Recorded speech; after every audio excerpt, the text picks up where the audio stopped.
नमस्कार दोस्तों। आज हम जानेंगे पृथ्वी की आंतरिक संरचना और उसकी मुख्य असांतत्यों डिस्कॉन्टिन्यूटीज के बारे में।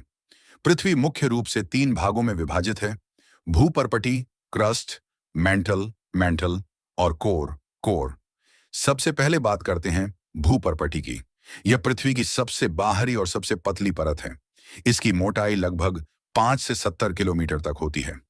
महाद्वीपों के नीचे यह अधिक मोटी और महासागरों के नीचे पतली होती है। भूपर्पटी 2 भागों में बांटी जाती है: ऊपरी भूपर्पटी और निचली भूपर्पटी।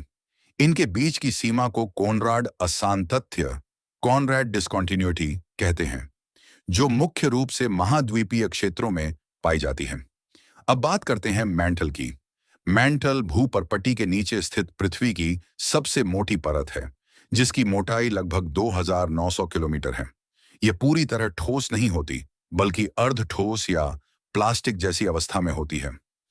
इसी परत में संवहन धाराएं चलती हैं, जिनके कारण प्लेटों की गति होती है और ज्वालामुखी तथा भूकंप जैसी घटनाएं होती हैं।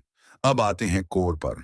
कोर पृथ्वी का सबसे भीतरी भाग है और मुख्य रूप से लौह, आयरन तथा निकल से बना है। इसे 2 भागों में बांटा जाता है: बाहरी कोर, जो द्रव अवस्था में होती है, और आंतरिक कोर, जो अत्यधिक दबाव के कारण ठोस अवस्था में होती है। अब जानते हैं पृथ्वी की प्रमुख असांतत्यों के बारे में। पहली, कोनराड असांतत्य, जो ऊपरी और निचली भूपर्पट्टी के बीच होती है। दूसरी, मोहोरोविसिक या मोहो असांतत्य, जो भूपर्पट्टी और मेंटल के बीच की सीमा है। यहाँ भूकंपीय तरंगों की गति अचानक बढ़ जाती है।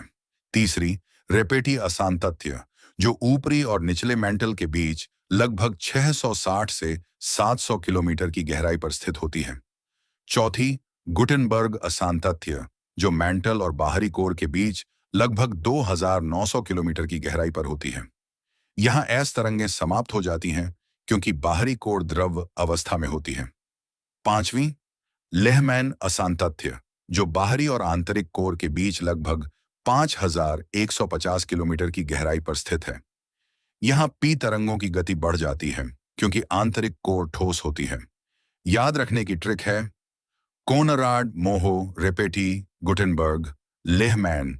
उम्मीद है कि अब आपको पृथ्वी की आंतरिक संरचना और उसकी प्रमुख असांतत्य आसानी से समझ आ गई होगी। धन्यवाद।